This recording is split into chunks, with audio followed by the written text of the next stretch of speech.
And we're live. Welcome to BUB'S Comics, home of the No Faces Comic Chat. With me, as always, I've got Metarog. Roger, say hello, Roger. Greetings, everyone. Great to be here again. Sorry, I didn't follow script there, Bub.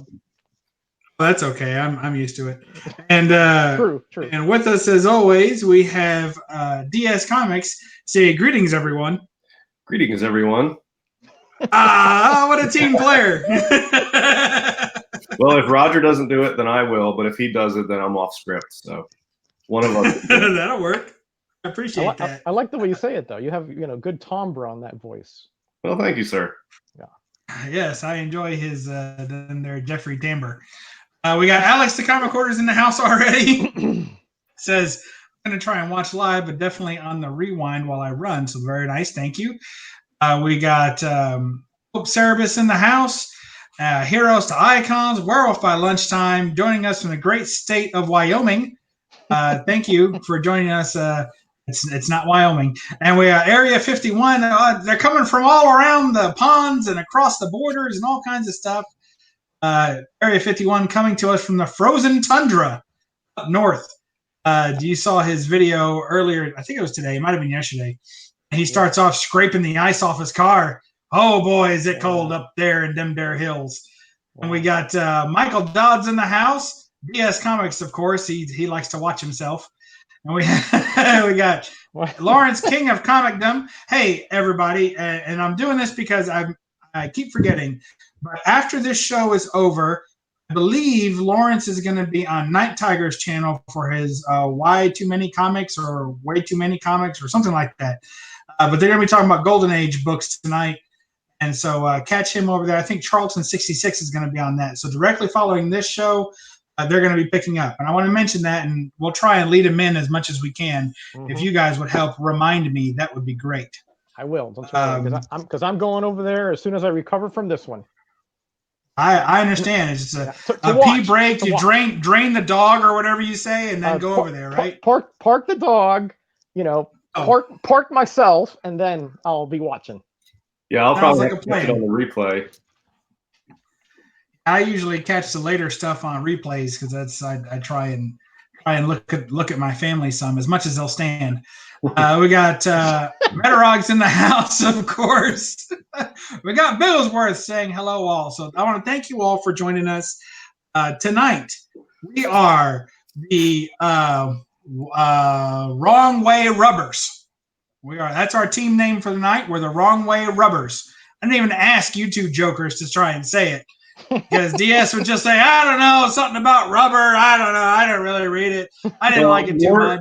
More concerning is the double entendre meaning of it, and I won't even go there. But we'll leave it to the viewers to discern possible meanings for the Wrong Way Rubbers. Well, I figure because Bub was doing that, by the way, excellent restoration video on that Daredevil, by the way. I enjoyed it. I saw it twice, actually. And he said, I remember when he was doing the corner, he's like, you got to rub this way. If you rub the wrong way, you could rip the corner. So I figure that's what this is, a little takeoff on that video, okay. Not whatever else is going through your mind, DS. Well, I'll tell you, Roger, if you would have put the title like that, I would have been like, cool, yeah, it's related to the book he was doing. But when Bub picks that title, I'm forever skeptical. I never trust it. I see your point. Oh, thanks. I think. Oh man. Well, I appreciate that. Take it any way you want, so long as you take it and go. That's the way I feel about it. I'm glad that you all could make it today. Really, I'm very excited always to have this Monday night chat. It's one of my favorite things of the week. Even when I don't feel like doing it, as you guys know, sometimes if you've ever had to do like a weekly show, it's just sometimes you're just like, seems like a lot of hassle. As soon as I hear your voices, I see the chat start picking up, I get so excited that I forget why I even would have even thought of not making the show. So I thank you so much for always doing this every week and really being just a fun time. So thank you. Yeah, I echo that sentiment almost word for word. I mean, although rarely am I ever like sort of down on doing it. But sometimes, you work hard that day. You're like, you got the dog to take care of. You got dinner. You got the wife. I understand, Bob. I understand. Yeah. Well, it's good to be back on. This week we're going to be talking about. I try to be as conscientious of my panelists as possible, but it's not always easy to find topics that both of you, I feel, would be interested in and interesting to listen to. So, so it gets a little hard sometimes. Okay. So today the topic is basically how we go about, selecting our favorite artist for a particular character or for a particular genre. And I kind of open that up a little bit because I know DS there's not really characters of the Golden Age. I mean, there's some, there's Phantom Lady and the Stranger, and there's stuff like that. But for the most part, you're gonna gravitate towards a genre, and you want a certain artist for that type of picture, and for that setting. So I kind of changed it up. So either way you guys want to answer that question is fine. It doesn't matter to me. But since DS has that great run of Golden Age books there that I know he's dying to show off, we'll go ahead and start with Roger. Ooh, wow. Man, major backflip. So Roger, tell us. Oh man, that was tell good. Us, thank you. It doesn't always work. Sometimes you guys smell it coming a mile away. No, you had me going. You had the carrot in front of the donkey, as far as I'm concerned. So, that might be the name of our next chat next week. Well, see if DS can make something dirty out of that. Jeez, man, I tell you, I got to be careful. I mean, you guys take metaphors to the nth degree. You know what I mean? Last week you called us the Willy Watchers. Did you hear that? Yeah, the Willy Watch. Yeah, I don't know. Anyway, let's get on with the topic before we get to the gutter. Before we get in the gutter, before we're even out of the door. Okay. All right. So what do you want from me? What do you want from me? Tell me a character that you enjoy or don't enjoy. I don't care. Just throw a character or a genre out there and tell me why, say, you prefer one artist versus another, or why a certain artist really does it for you on that character, or genre, as they say in France. Genre. Genre. All right. Genre. All right. Let's go with the low-hanging fruit here, as far as I'm concerned, and that is. All right. Well, back to you, DS. Sorry. This is going to be a long chat, guys. Buckle in.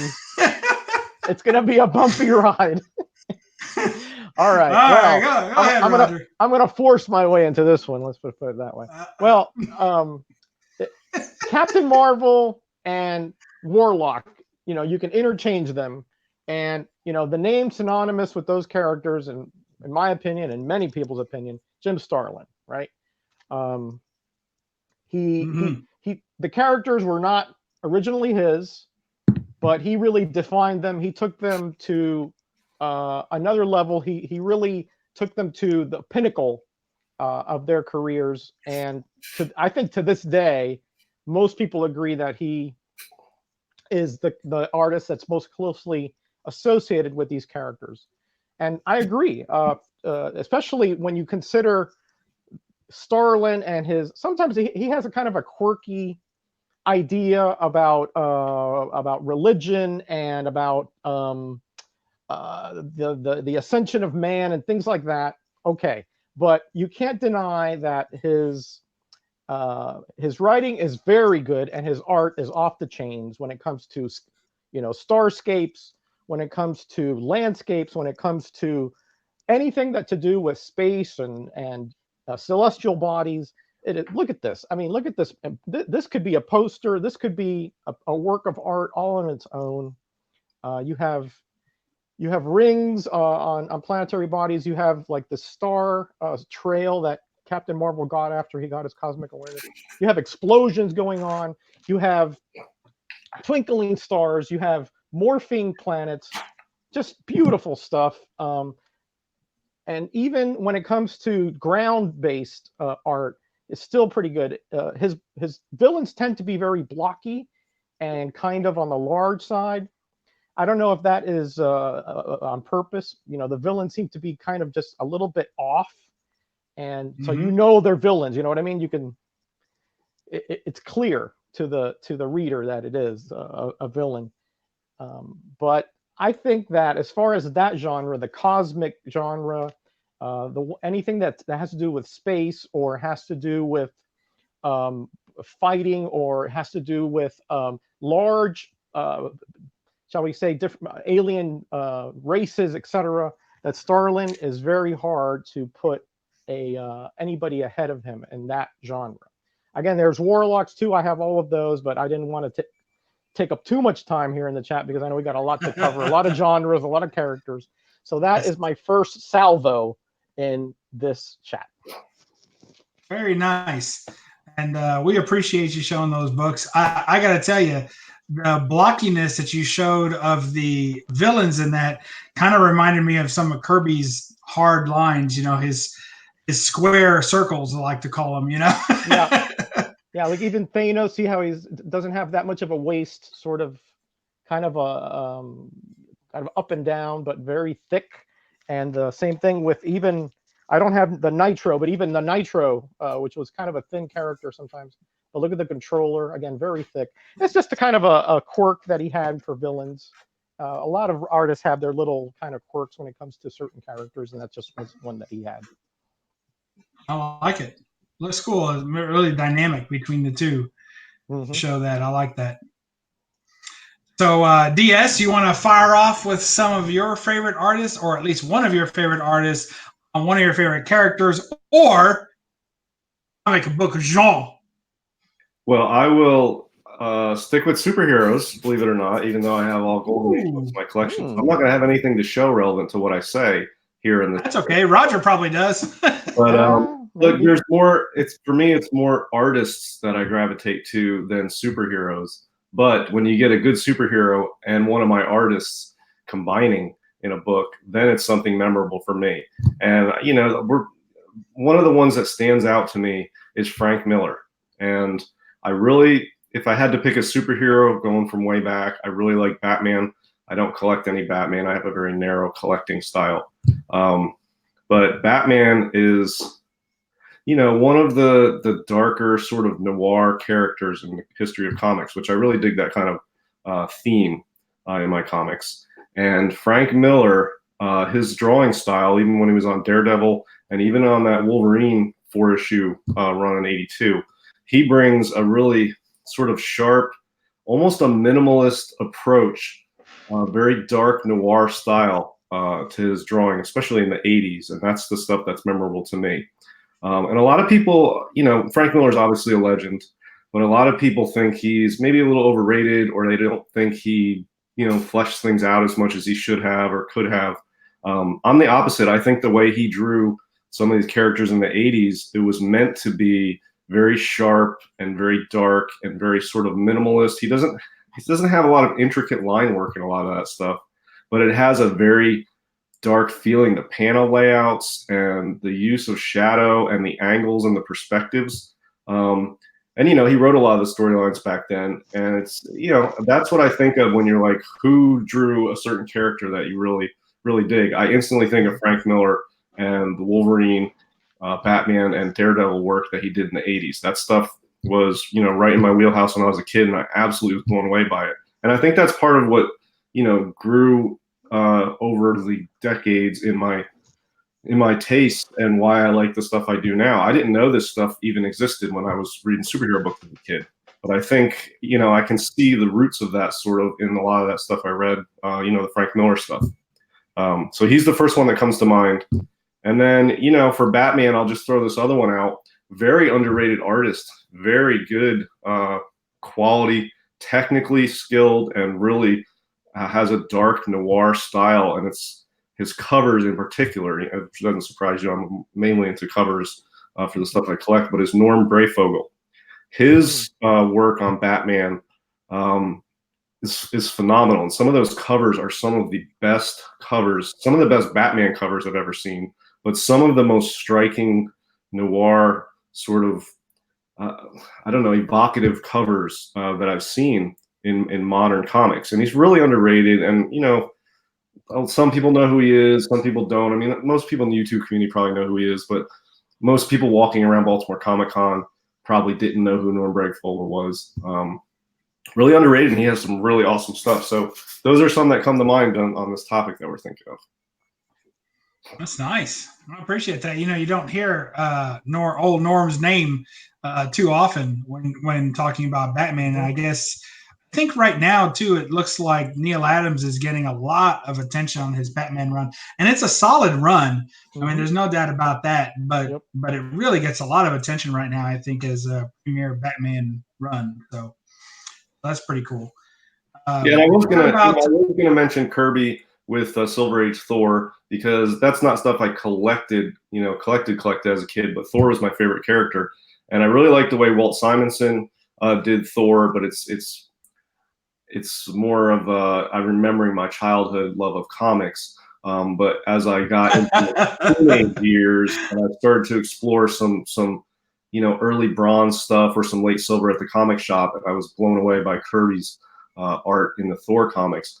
Thor, for me, is probably my favorite superhero of all time, because that's what got me in the comics. I have a soft spot in my heart for that character.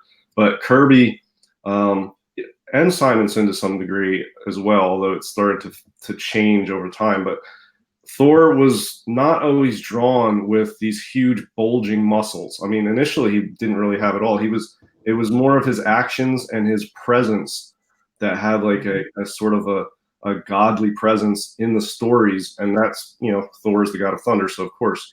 But the more modern art on Thor is, it almost minimalizes him and brings him down sort of to be more earthly. And I don't know, I liked when he doesn't have to have bulging muscles and be running around the streets of the city. That's not what draws me to Thor. So Kirby had a really, really good style of keeping him in the godly presence of Thor in the Silver Age. And Simonson did that a lot too. After Simonson run, I fell out of love with the collecting of Thor comics, even though I really loved the character. And I still collected it half-heartedly into like the late 300s and early 400s. And then I just sort of lost interest in it because it didn't have the same sort of feel that it did the stuff I used to read from Silver and Bronze and Simonson's run, even into the early first part of the 80s. So I'll just add that on there. That's interesting. So really, you've got like a three artist run there of nothing but solid work. I mean, that's a hell of a run of artists. Yeah, I'm not a huge fan of Kirby. Yeah, I'm not a huge fan of Kirby overall. I mean, he's not one of my favorite artists. I'm not blown away by him. He's obviously one of the biggest influences and just personalities and artists in the history of comics. I'm not understating that, but Kirby's not one of my favorite artists, but I really liked the stuff he did in the Thor run in the Silver Age. That's my favorite Kirby stuff. But most of the other Kirby stuff, honestly, I could do without. I'm not a big fan of it, but I mean, he's super talented. It's just not my cup of tea most of the time. Kirby made Asgard look so majestic and so royal and so regal and so godlike that is what I think he was like the best Thor artist, because he knew the realm. He knew how to draw the characters, the posture, the bravado of a demigod or god, depending on how you define how they were worshipped or not.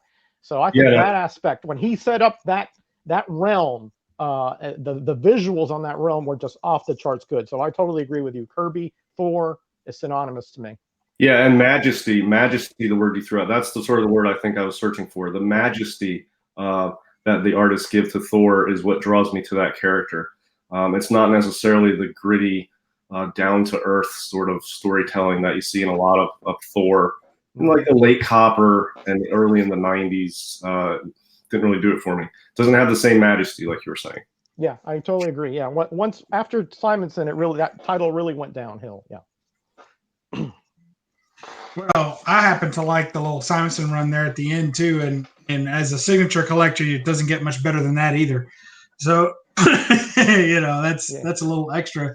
If you're collecting Kirby SIGs, you're looking for splash page signatures most of the time, which look terrible in a verified slab, I think. But if you're talking about just the art alone, I have to say that I don't know.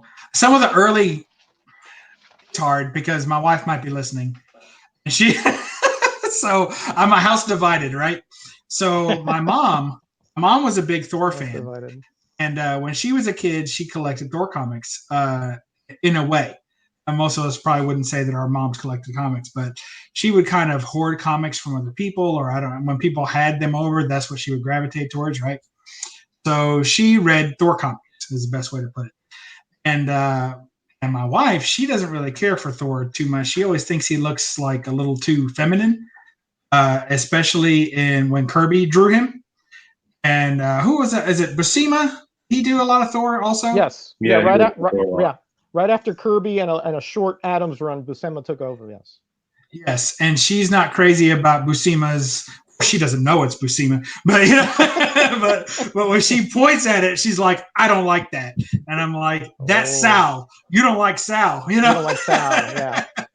Because she didn't like how he did his hair, and she didn't like the softer features that they gave Thor. So she likes Chris Hemsworth. As Thor, as probably most wives across America do. Yeah, he's a good actor, but he's sort of what I'm talking about is what the antithesis of what I think Thor shouldn't be. Right, right. A bodybuilder. Thor's not a bodybuilder. He's a god of thunder from Asgard.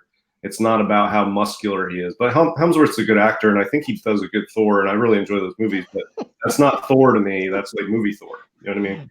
Oh, Bub, Michael Dodd says, I would demand a divorce. Yeah, well, I don't deserve one if I call him Sal instead of John, right? So that's my fault. I do like Sal Buscema's work on, I think, Spectacular Spider-Man. I really enjoyed that when I was younger. He's really good in that run.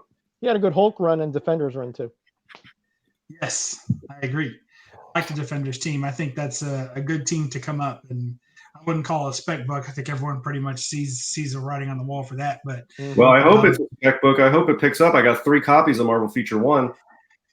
Whatever. You won't have them by the end of Thursday night. Well, if the will go up, I will. I don't have them slabbed though, so I'm not selling them Thursday. The only long-term rates you're worried about are postal rates because you got to ship all that stuff out. Yeah, dude. That's Yeah, everybody run out and get the pre-Defenders issues of Submariner, Hulk, Doctor Strange. If there's any crossover, I think 126 or something. Anything, get them now because they're all there, right? They're all there, right? In a year from now, everybody's like, "Oh, I wish somebody had told me to get those." Yeah, I think the Defenders. You've been told. I think the Defenders had more members than any other Marvel team ever. If you go look, I mean, they've had so many members in the Defenders. Well, probably the Avengers have had more just because they lasted a lot. They still are around, Yeah. But as far as in their 152 issue run, they had rotate because remember that it was a non-team. They didn't have meetings. They didn't have charters. They didn't have rules. It's just if you showed up, you were a Defender. That's about how the No Faces chat is. If you show up, you're in here. Yeah. Yeah. If anybody wants to be on the No Faces chat, just send an email to me or text Roger. I know he's been on occasion. He's like, "Hey, somebody wants to be in on this. I didn't want to speak for you, but I'm like, yeah, whatever. I don't care. Come on. You got something to say it. I'll make recommendations if need be. Yes. Yeah. No problem with that. For me, I really struggled. It's funny because, it's a topic that I came up with pretty quickly because I was excited to hear some of your takes on it, really. As I was looking at different books, particularly in the Golden Age, I was kind of gravitating towards certain artists for certain things. Because I hear, if you had to pick a favorite artist which is probably another topic for another night, but if you had to pick a favorite artist by an age, then how easy or difficult is that? Because that encompasses a lot more. You're almost going to, in some cases, be picking a favorite character more than you are an artist, one that you read or one that you really like to see on a cover. But I think that for the Golden Age, like I like LB Cole horror stuff because I like all the swirls and kind of it makes me think that if like Jim Steranko was in the Golden Age, that's the kind of psychedelic stuff he'd be drawing. Mm-hmm. So I like that. And then when I think about the space stuff, the sci-fi books, I pretty much stick with Planet Comics and Joe Doolin. I think his stuff. I think Joe Doolin is perfect. You know, when it comes to different types of monsters and also drawing people well. At the same time, I really like Joe Doolin's artwork, and I also like Wally Wood for all of my non-modern risque stuff. So anything that you kind of got to hide in a drawer, but but it's not the modern, not some modern nude variant, but a book that was meant to be, you know, risque from the beginning, and is cover to cover, pretty entertaining stuff. Then I definitely go for Wally Wood and a lot of the EC too. All the Wally Wood EC books I think are better than just the kind of more standard. It's funny because I don't want to be a trader because a lot of people like I always say his name wrong, Zelnerowicz. Zelnerowicz, yeah. Mm-hmm. And also for the Planet Run, you know, on the Planet Comics, a lot of people like him, and a lot of people also like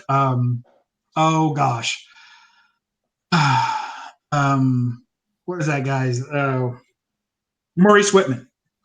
A lot of people like the Whitman books, even though the later issues with Whitman aren't as good as the earlier one. So a lot of people like him too, but I got to stick with Joe Doolin for the sci-fi stuff. So that's my little jump in, and I got to say something Golden Age before DS did. Haha. Yeah, I stayed away from it because I'm trying to stay on track, and I'm trying not to drag everyone down the Golden Age rabbit hole. But yeah, since you did it, you know, for Golden Age, since you opened the door, here it goes. The LB Cole swirling stuff you're talking about it's very impressionistic type art style to me, which it sort of surprises me it didn't catch on in the 50s when he was doing most of that during Star Publication stuff, because it's very sort of reminiscent of like later Van Gogh works, and you know, it's very impressionistic type work, and it's only become popular recently. Nobody liked it back when he was doing it. But, you know, talking about Planet Comics, one of my favorite artists, who I only have one book of, is Lou Fine. And his work is intricate and detailed and just, you know, to use a word Roger used earlier, majestic. And he did some early work on Planet, and he did the cover along with Will Eisner on Planet Comics 1. That's the only Lou Fine book I have. Schomburg I like, but I only like about 10% of his stuff because I'm not really a Timely fan or World War II collector. But Schomburg is another one for Golden Age. And then for horror, it's like, you know, obviously LB Cole. I like Bernard Bailey. I love the EC artists, but I don't like the EC books. So I always find myself wishing that they did, like Johnny Craig. I wish Johnny Craig did some other stuff for other publishers during that time instead of EC. Just for my own personal selfishness, but for the overall comic world, it was a great thing that those guys were all working on EC, because that's like the Cadillac of pre-code horror. Yeah, but the trade dress on those ECs are so disruptive to the art that it's hard to focus on that. I mean, they only give you like this much room. Yeah, the main art. It's not ideal. I agree. I mean, even though most of the titles on PCH have big, the trade dresses are big, like this Witchcraft or the Weird Mysteries, but it's sort of incorporated into it, and it's not like blocked off with straight lines. I agree with you. I find it distracting, but it's sort of, EC wanted to maintain a classy joint. They didn't want to go into gutter like we do every week. They wanted to stay classy. So they let their artists and their storytellers go far enough to make it good quality horror, but not so far as to be obscene.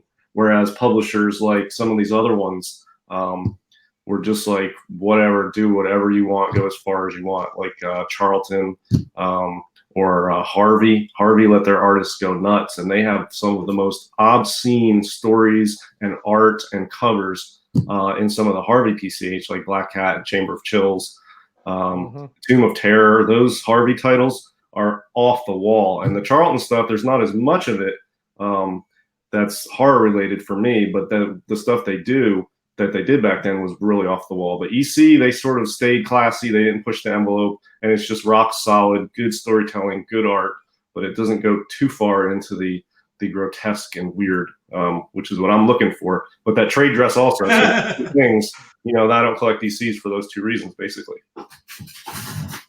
That's fair.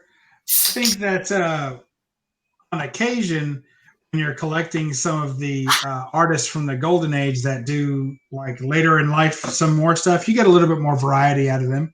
There's a couple of LB Coles that he did later, towards the 80s that I still like, and find to be very much in his style and can enjoy. I like LB Cole books. Really, his horror books don't interest me near as much as like the Jungle Terror line. I just love every cover in that run. That's probably going to be my next push if I ever complete Planet Comics. Will be to get as many Jungle Terrors as I can and try and complete that run. Some of that work is just fantastic, and I don't know that you'd really consider that horror. You're talking about the LB Cole Jungle Terror stuff? Yeah. Yeah, I consider it to be PCH. I mean, there was Star Publications just changed the title and kept the numbering going, but there's basically 3 titles that are all the same run of that jungle stuff. It's Jungle Terror, Terrifying Tales, and Terrors of the Jungle. It's all one long run with 3 different titles, but the numbering is consistent. And I consider it PCH. It's like a horror adaptation with a jungle sort of theme to it. So it's definitely PCH as far as I'm concerned. Okay, well, cool. All right, Roger. Well, hey, Roger, why don't you shout out the chat? We haven't got to. I know Conquistadorks just showed up, so that means about 3 other people should leave. So no, we love you, dorks. All right. Yeah, Javi's in here. They have great show on Sundays, by the way. I'm always like out when they have it. It's a silver Age Sundays. Yeah, I like those. We got the Hoosier Nerd up in here. Haven't seen him in a while.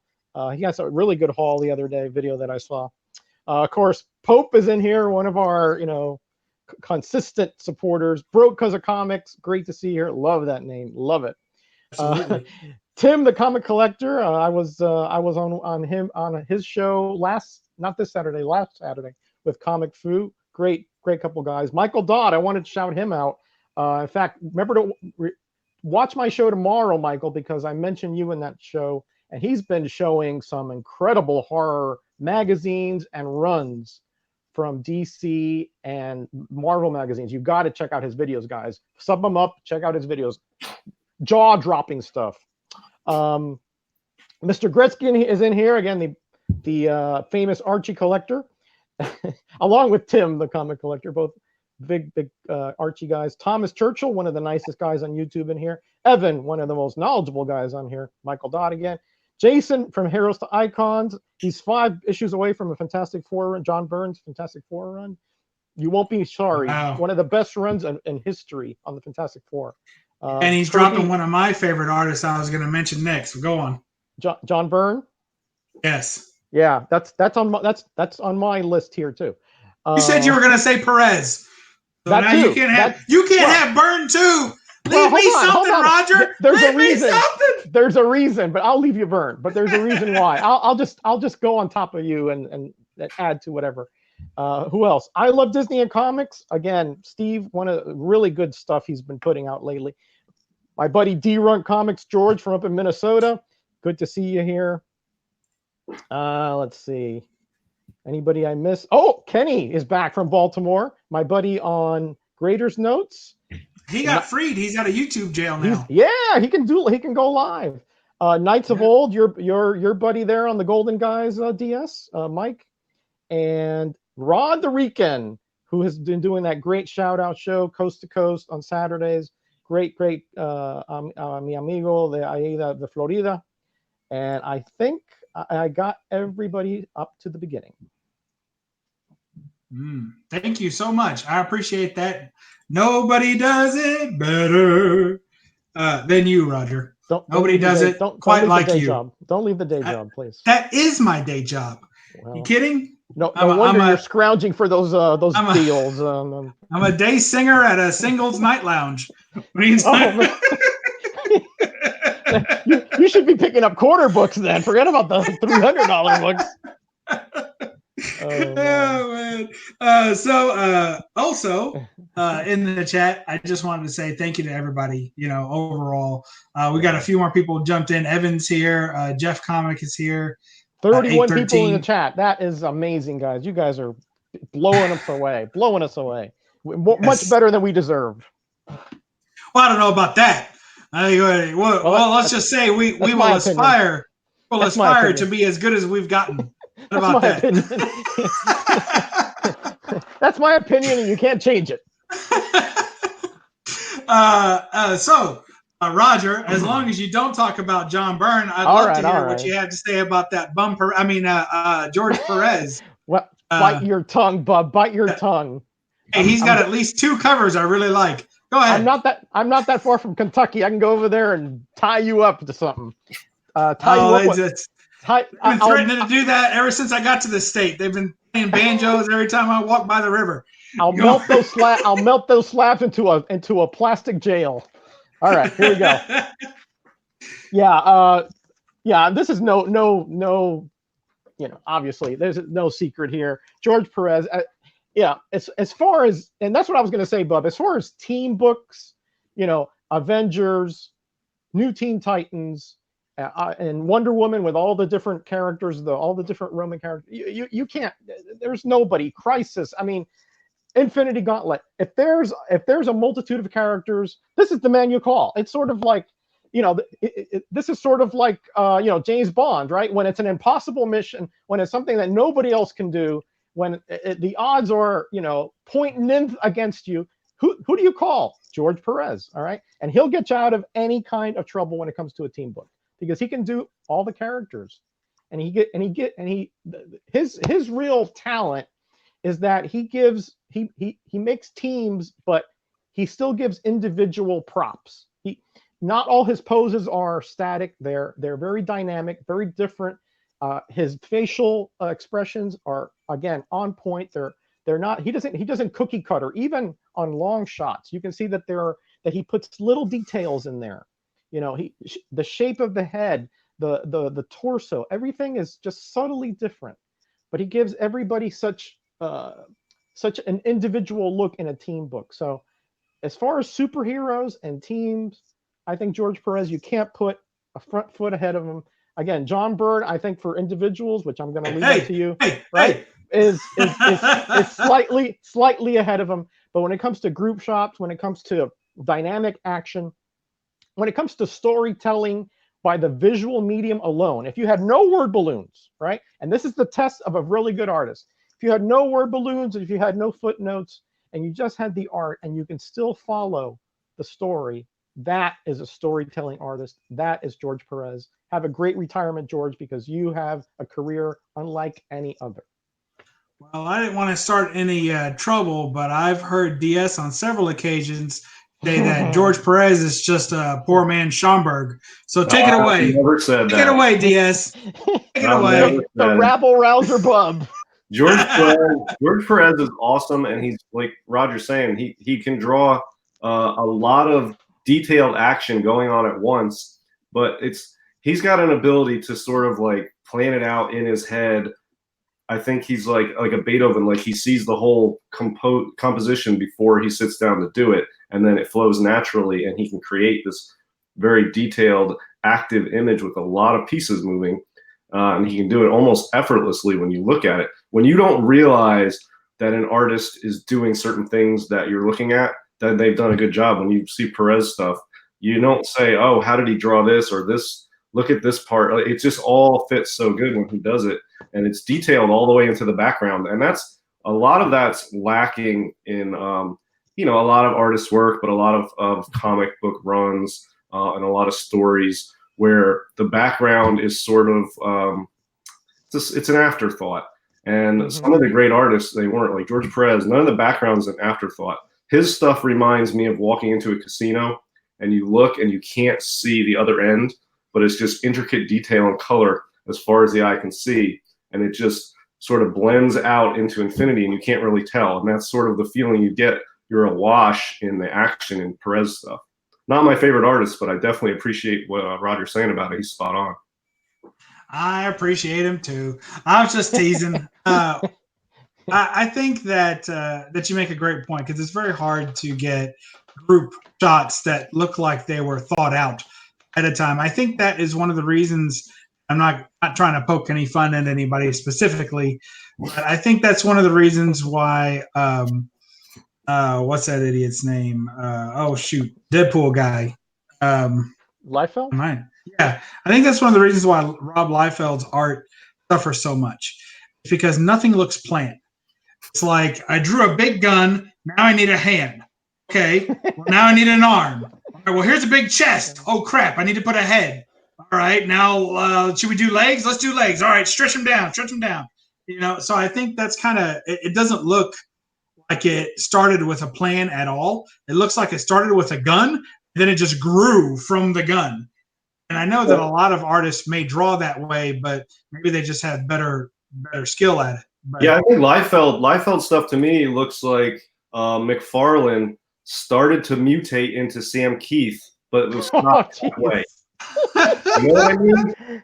It's in that netherworld between what looks realistic and cool and slick and what's Sam Keith off the wall, like abstract almost imagery. And it falls in the middle there that it doesn't grab me. It's like it's not quite realistic enough, but it's not quite abstract enough, and it's just balloony without having enough anime if you're going that way. It's weird. I don't know. Liefeld stuff, I don't get it. I think he's better at creating characters and fervor over those characters than he is at actually doing the art. But I'm not a Liefeld fan. I think he's average at best, in my opinion. Oh, the chat has some definite opinions about Liefeld. Yes, I didn't mean to kick that over. But I do. Michael Dodd is saying Liefeld's anatomy looks like an acid trip in a bad way. Yeah, like if you look at Sam Keith stuff, it's in a good way. Liefeld's just not quite far enough down the spectrum to be good for the acid trip, but he's too good for total sobriety on it either. So I don't know. Yeah, he's like a modular artist, you know, like, let's put this leg here. Oh, I have this other leg over here. Let me just paste it into here. Yeah. I think Bub was kind of talking about this. His layouts are sometimes just so ridiculous. They make no anatomical sense whatsoever. And not only that, they make no gravitational sense either. Sometimes people are jumping from out of nowhere, out of a warp field or something. So yeah, I think we bashed him many times. It's not for lack of trying. I think he's aiming for that style, because this is a Liefeld, and it's this is, you know, well done. It's not too much. It's not overdone. It's proportional. It's dark. It's striking. I mean, this is a killer Liefeld piece. So he's got it in him to do stuff that appeals to me, but his personal preference is to draw in a way that doesn't draw me in. I recognize as a back cover to, is it number 8? Yeah. Is it? Yep. Okay. Yep. It's number 8's back cover, Wolverine run, and I never liked the Popeye forearms, because most of those back covers are much better than that one. And solid though. Yep, those Popeye forearms are terrible, man. They're bigger than his biceps. Look at his right forearm. Well, I mean, if you want to compare this to some of the stuff he did for Image, there's no you wouldn't even think it's the same artist. Yeah, I know, but okay. Granted, he got worse over the years. I'm with you. Yeah. He peaked at 12. For lack of ability with him, he just chooses to draw a certain style that I don't like. But there's Liefeld fans out there, and he's influential in the history of comics for sure. But anyway, whatever. All right, let's talk about the anti-Liefeld. John Byrne. I was just before we get to that, I just wanted to say that because you mentioned Sam Keith, and I always feel like a traitor to Wolverine fans everywhere when I say that I don't much care for Keith's work. Mm-hmm. I just find it to be a little too devoid of physics and reality, and it's a little too abstract for me. I like the characters. Yeah, I agree. It very borders on over-stylized. grotesque. It borders on grotesque a lot, and I'm just not drawn to that type of style. Yeah. But Sam Keith is pretty big for Wolverine fans. He's got important runs on Marvel Comics Presents. He's got important, some of the most striking images of Wolverine have been Sam Keith drawings.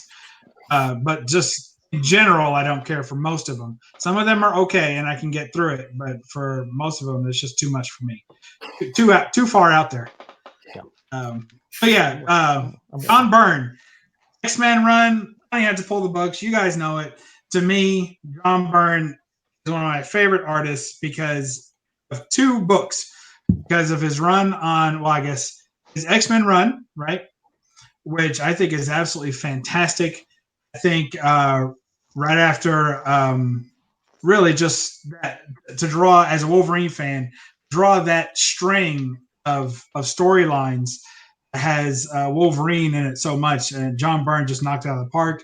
And then also I really like his segmented run, if you will, on She-Hulk, on Sensational She-Hulk. Mm-hmm. I think that run is fantastic, and it brings in a lot of his silliness, that he likes to kind of put himself in the comic and break the fourth wall and do, do a lot of his own shtick, if you will, which doesn't always land. But on a book like Sensational She-Hulk, I think lands perfectly. Agreed. And what does he do 1 through 9, and then he picks back up, or 1 through 8, and he picks back up somewhere later on. Yep. So later on the run, and then it drops off him again for the last few issues. So he has kind of a segmented run. If you can pick up if I could pick up just his run on Sensational She-Hulk, I would. So that's kind of, and I have a lot of them, but I don't have all of them. So that's when BS talks about making sets out of the parts of the run that you like. Yeah. So that's where I'm at on his. So the She-Hulk was fantastic, and the way that he drew her, I think, is funny too, because I don't as much, although there are some classic covers for Wonder Woman, I don't care for his take on Wonder Woman as much as I do for his take on She-Hulk. Right. I thought that the She-Hulk physique and the way that her hair was kind of wild and all that really, really worked well for She-Hulk. But for Wonder Woman, it was a little too muscular, a little too visceral. I didn't care for his Wonder Woman drawing. Now, there's some covers, again, that I absolutely love. Yeah. But overall, for interior and everything, I think that She-Hulk was better showed his ability as far as female form goes. And on a team book, I thought he was fantastic. So, and maybe not as much drawing the big conglomerate that Perez can do, but definitely to give characters each individual scenes and very striking. You talk about Wally Wood's panels that always work, right? Mm-hmm. And I think that Byrne was definitely a student of that, because you can see how he turned one character's head towards another and really focus the story on what was going on between the characters on the interior art, and I just love that. So there's my love letter to John Byrne. I'll only add that his Fantastic Four, his X-Men run, you're right. Talk about a great follow-up. Cochran was, he created the look of a lot of those characters or defined them. And then Byrne comes in there and just, man, every panel was just so, just well thought out. Again, another storyteller.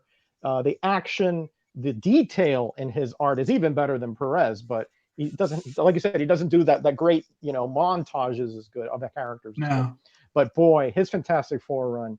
As far as a writer artist, which is like analogous to a singer songwriter, okay, that to me is the most perfect of that type of one person, because talk about a lot of time that you have to invest in it. You have to come up with the story, the plot, and the art, and then give it into the editor, the colors and so forth. And he did that for years on Fantastic Four, and he had a vision that really defined to me who the Fantastic Four were, even more so than Lee and Kirby did.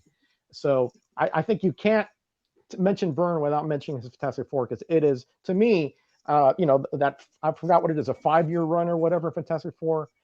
Some of the best comics I've read, and I have read thousands, and those I reread them and I still enjoy them. Yeah, and there's not too many. There's some artists who transition into writing or developing story.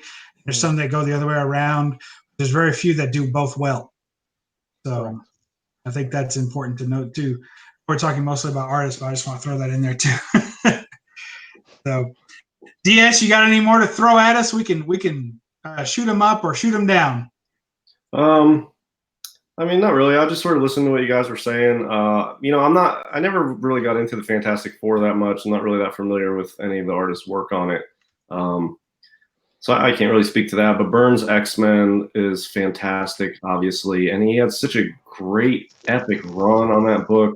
And it wasn't just his art, but it was the characters, the team, the missions, the encounters with villains, the writing on those books, and just the era that it was in. And it's one of the most epic runs in comics. Agreed.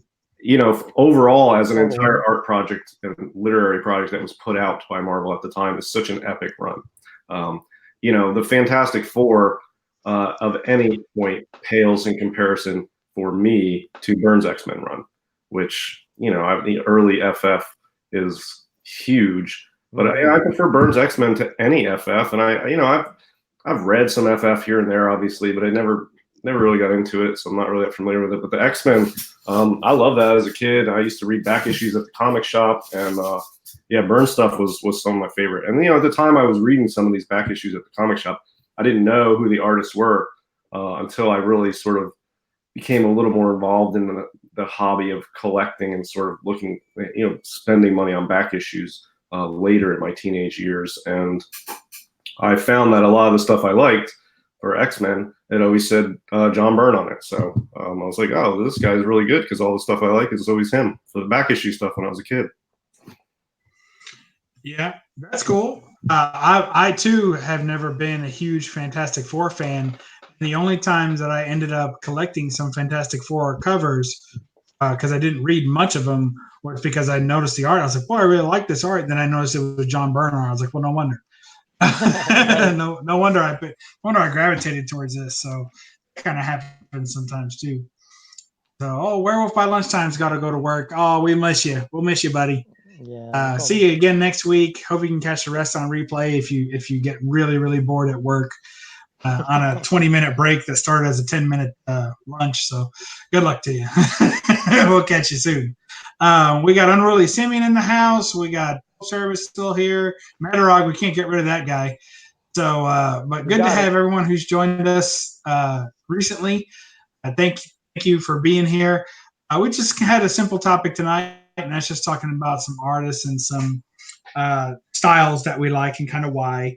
I have to say, one of the things that I like, I know I've already mentioned Wally Wood, but one of the things that I like about Wally Wood is that, you know, one of the books that's on my hot list for this coming year is was it Daredevil 7? Is that his? I think that's Daredevil 7, where it changes costumes. Yeah, I think the it's red costume. Mm-hmm. So that's real high on my list. That's a great Wally Wood cover. You know, his work on Daredevil I thought was really good, and I know that he doesn't get most of the credit for Daredevil. You know, it's kind of more, you know, the Miller run on Daredevil has high acclaim. So it's hard to take away from that, you know.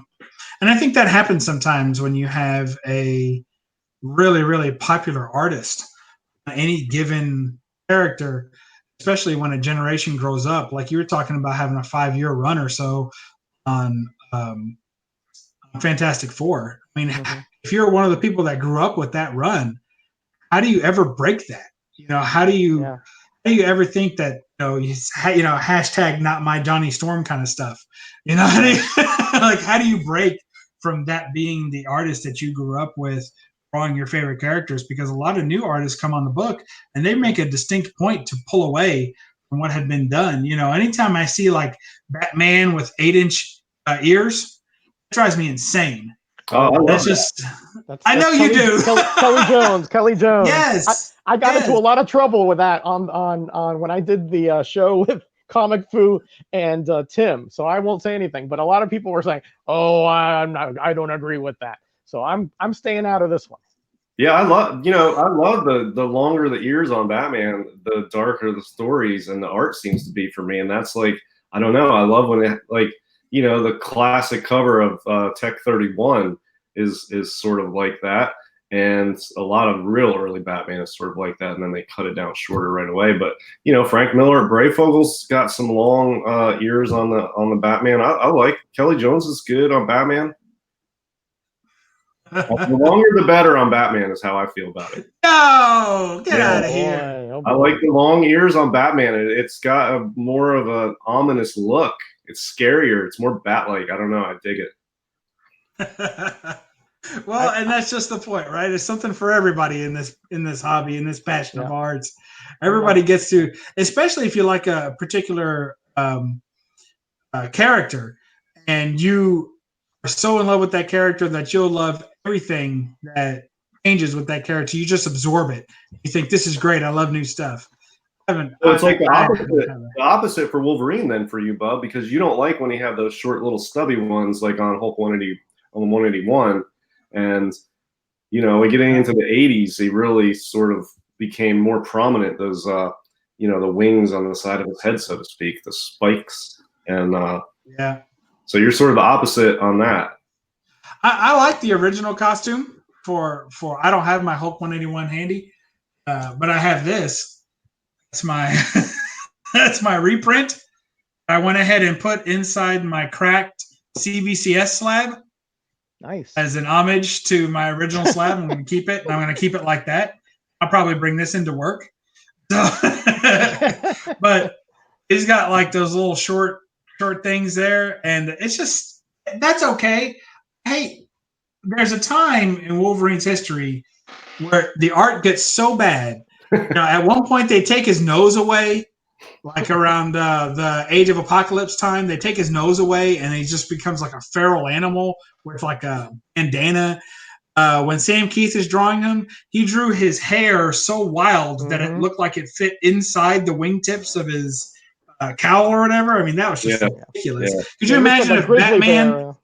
Yeah, could you imagine if Batman took his cowl off and he had two giant sticks of hair going up, like a double alfalfa in the back? I mean, nobody would have liked that. Well, you want to see some insane art, like what you're talking about, is Sam Keith. And I collected these at one point. I showed them off like last year on my channel or something. But the Marvel Comics Presents run with Sam Keith, and there was a 6-book story arc where it was Wolverine versus Venom, and Sam Keith and Wolverine fighting Venom, and it was like, man, you get dizzy looking at some of that art with all the sharp edges and the swirling corners, and it was really off the wall. But I liked it. I really liked how. I mean, it's sort of like what I'm saying. It's abstract, but it was sharp and it was dark and it was interesting to me. But it wasn't very realistic Wolverine. And the Venom was ridiculous. Didn't really even resemble much of Venom, but it was super cool art. Yeah, and he also had I'm not sure if that run is directly following what you're talking about or right before, but the run that he did with Nightcrawler also. And Nightcrawler's hands is like they're so floppy. He's so skinny. He looks like a Disney cartoon character or something. Yeah, like one from one of their weird video games or something. It's just it's terrible. But, it looks kind of split in the chat here as far as I think most people prefer the short ears on Batman, but it sounds like some people prefer the long cape on Batman. And McFarlane didn't do a lot of Batman art, but he has some of the wildest cape on Batman. In a couple times he did draw Batman, namely on Batman 423 and the Spawn vs. Batman one-shot from like 93 or whatever it was. But you mentioned Wrights and drawing is, Batman's cape would go from like 10 feet to 30 feet. Michael Dodd says that. So you can vary the cape and the ears on Batman and get a whole different feel to the art. And it's sort of split by who likes what in the chat and on the panel here too, apparently. Yeah, I mean, well, that's one of the reasons somebody earlier said that the wrong way rubbers was just clickbait to get people to join in. But not for a live show. But one of the reasons why I picked that was because I figure when you're talking about artists and what artists you like best on what characters, there's room for a lot of debate. And as DS Comics likes to say all the time, he has to rub people the wrong way, and I know I do too. And I think Roger has a no rubbing policy altogether. But I think it still happens. I still do it. I mean, I just give my opinion. I don't really think about what I'm saying. I just sort of tell you what I think, right? And every once in a while, I'll get, hey, I disagree with you on that one. So I'm like, okay, sorry, yeah. opinion. You respectfully disagree with everyone, and I'm pretty sure they get a fruit basket afterwards if they're real perturbed. So we appreciate that. Yeah, the only difference is Roger doesn't do it intentionally, and he feels bad about it, Bub. That's the difference. Oh, the remorse is what you need. Okay, yeah, I'm missing some of those. I'm all about remorse. Remorse and regret are my favorite R words. I'm just kidding. I'm just kidding about that. Oh, we're at the top of the hour, guys. Are you excited? Yeah. All right. We had a couple of people. Who's the next victim? I mean, the next person on the note. Well, I tell you, it was a tough one this week. We did have a couple of volunteers. One of the volunteers was Splash Page Comics, Mr. White Gloves. Yeah. I don't think he's in the chat tonight. I don't remember seeing him, so I guess he missed. If anyone catches him out in the wild, in the wilds of YouTube, be sure to let him know that he was on the Why No Faces. So without him here to defend himself, we get to show the Why No Faces. Quick, DS, what's Why No Faces? Tell us. Because when you get caught using pause, it's never a good look. And everybody's affected by pause. And we're going to see how whoever you found when they were high on pause, how they looked. That's exactly what we're going to do. And here we go. This is the Why No Faces for Mr. White Gloves. And so I put a little extra on this one because it's just so striking that I had two. These were two that I was choosing from. And so to me, the top picture is him with power on, and you can see he's full blown. And I think he about fell asleep on his own video somewhere around the 22-minute mark. He just passed out. Oh, that's a good one, man. So I appreciate that. Michael Dodd says, offer up the next sacrifice. So we're glad to have him. Thank you, Mr. White Gloves, for participating in this and for volunteering. Gray Man just showed up. Hey, Gray Man. Gray Man's a former inductee of the Why No Faces segment. Mm-hmm. This is why we don't show our faces, because we're afraid that if you pause us, we'll look like this. I mean, did the police come in and he's like they put hands up, or it's like he's like, I'm giving up. What did he do? I'll tell you one thing. They didn't find any prints. No, yeah, that's probably it. They're like, hey, put those hands up. Put those hands up. We caught you with what do they call it when they have paraphernalia for committing a crime? That we caught you with burglary tools. Put your hands up. That's the scientific term there. Oh, very good. Thank you. So thank you, Mr. White Gloves, Splash Page Comics, for volunteering. I know that we had Broke Cuz of Comics also said he was game. He put it in the comment section of last week's video, so we'll get you in there too. If anyone else wants to be on the Why No Faces segment, just let us know. We take all we take all volunteers, and when we run out of volunteers, that's when it's gonna get bad, because we'll just start picking some people. I got a few people that I've already seen in the chat tonight that I know you better volunteer before you get picked, because there's a few of you. There's a few people I'd like to see in pause. Bad Dad is one of them. Oh yeah. Oh, he's got some good expressions. And what about, I don't know, what about Knights of Old? What do you think, DS? Does he have some? I think he hasn't volunteered, or I'm not sure if he did, but I think Bub said it was too much effort to find something, because he's he's too careful about his expressions that Bub can't find anything too inflammatory about him. Yeah, So. he's pretty good. He's pretty good. Yeah, I Well, never I those can't remember guys, everything. they're calm and composed, and they don't lose their cool very often. Those timely collectors, he's a cool customer. He is. Yeah. He reminds me of that kid in school that always had that cool expression on his face. And you're like, man, that kid's so cool. That kid is so cool. And then like the teacher would say, he has that expression because he's illiterate and he just doesn't want to raise his hand. And you're like, oh, okay. Just but that's how cool and calm he looks. I've looked at a couple of his videos. He never makes an expression out of character. He's always perfectly still, and it looks like he carefully chooses every facial move. So those make it hard. He's a hard victim. But you got to volunteer. Bad Dad says, "Go ahead, I'm game." All right, Bad Dad's in. Sounds good. All right, well, I appreciate you guys. Thank you, Morris. Thank you very much. I can't wait. Tell your mom to keep the meatloaf warm. We'll give Splash Page a break here.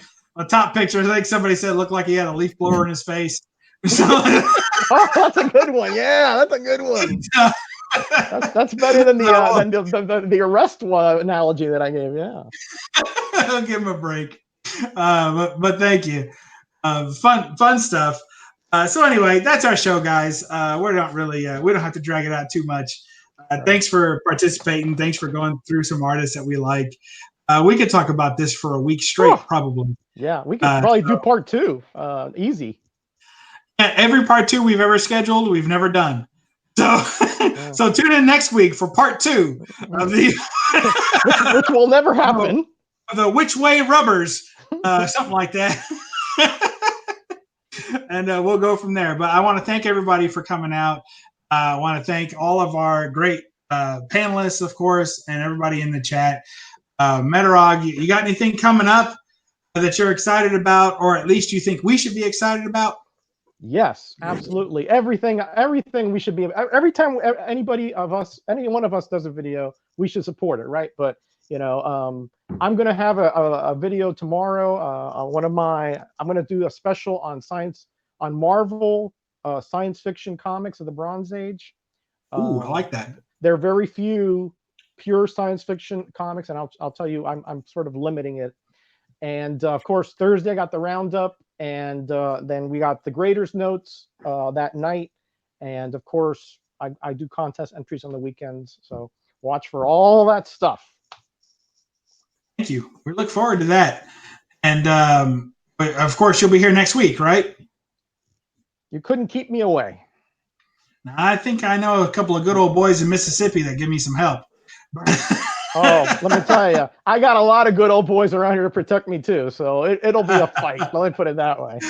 Let me just say that next week we'll be doing obviously a Halloween themed episode, so it'll be all about horror comics from all the ages. I want you guys to bust them out, and it's going to be. Now, I haven't done a Halloween video on my channel. I don't think DS has done one on his, and Roger, never know what you're doing. I haven't seen one yet, but I know you sometimes. I'm not doing one. So I thought we could all get together next week, and we'll just be a parade of covers, and we'll be just geeking out over some horror comics, and have a big time with that. If you guys are down for that, you down for that, DS? Am I down for showing horror comics for a Halloween show? Yes. Yes. I was worried, Roger. I didn't know if he's going for it. I was going to have to sweeten the pot with some Archie work. I am pumped about that. I'll tell you, that's one of my favorite times of year. I love the horror comics, and we can do a 4-hour show about horror comics if you want. Well, we won't. We won't, everybody. We'll try and keep it to an hour and 15 so we don't run out of candy. DS, what have you got coming up on your, dare I say, channel? All right. Well, what I have coming up, Golden Guys tomorrow night, every Tuesday night on Comic Core with Knights of Old, JD, and usually Midwest Comic Man's there, sometimes a guest. But what I really want to plug tonight is I did a preview video early today. I'm going to do an auction on my channel on Thursday. This is one of the books that's going to be auctioned off. And it's all copper, bronze, and silver keys, all slabs. Nice, I'm going to do everything below GPA auction on Thursday. So go check out that preview if you haven't. This is going to be there, Tomb of Dracula 10, 6 white pages, along with a bunch of other big keys. And that'll be Thursday night on my channel at 8 p.m. Cool. Cool. I look forward to that. I'm going to go there, and I'm going to have my wife hold my wallet. So we'll see. Well, I was telling a couple people, they're like, man, I can't afford those. I'm like, look, if there's books you want that I have, you'll get them cheaper on Thursday than anywhere else. So if you're going to buy a book that I have, get it on Thursday, because it'll be, I guarantee the books I have on Thursday will be cheaper than you're going to find anywhere else for those grades. All right. Sounds good. That's exciting. All right. Well, thank you, DS, for sharing that with us. And we look forward to checking you out on Thursday night and your Thursday night auction, and also tomorrow on the Denver Golden Dudes. And I don't really have too much coming up. Hopefully, if the shipping gods are good to me, I'll have a big unboxing to do, say probably by Friday. So hopefully, if everything works out, I'll have that maybe even Thursday. But if not, then not.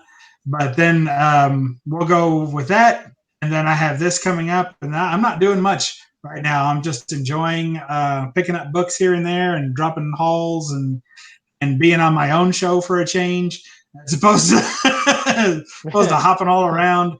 I think my next appearance on someone else's channel isn't until sometime middle of next month, so I'm looking forward to that. So that's about all I got going on. I do want to tell everyone to make sure that you tune in to Night Tiger Comics. About at the bottom of the hour, he's going to have a show going on discussing Golden Age books. So if you need something to go to sleep by, don't watch that. Don't watch that, because it's going to be so exciting. Yeah, you guys will fall over. So good stuff. I want to thank everybody for being in the chat again. I want to thank my panelists, and we will catch you next time on No Face Comic Chat. You want to say your goodbyes, fellas? Roger, go ahead. All right, guys. Thanks again. Yeah, great topic, great chat. I really enjoyed this, and of course the people in the chat here are superstars. You know, these they support us week after week, and we're just three guys who just foaming at the mouth here, yapping about our comics. But the chat, the support that they give us is really what is the drive behind this show. So thanks to each and every one of you. Come see us every week here, and our musings and our sometimes ridiculous analogies and metaphors. So thank you, everybody. Be blessed and be back. Thank you, Roger. Go ahead, DS. Well, everybody do your homework. I hope to see a bunch of you on Thursday night to get some cool books, and definitely looking forward to next week. I will break out the horror books, and I always look forward to this show, but Halloween is a special time for comics for me, so I'm really looking forward to that. Awesome. Looking forward to it myself. And I'll tell everybody to go out there when you're done watching this video and whatever video follows it, go read a comic. Remember, don't apologize for the glare. We'll catch you next time on BUB'S Comics with the No Faces Comic Chat. Bye, everyone.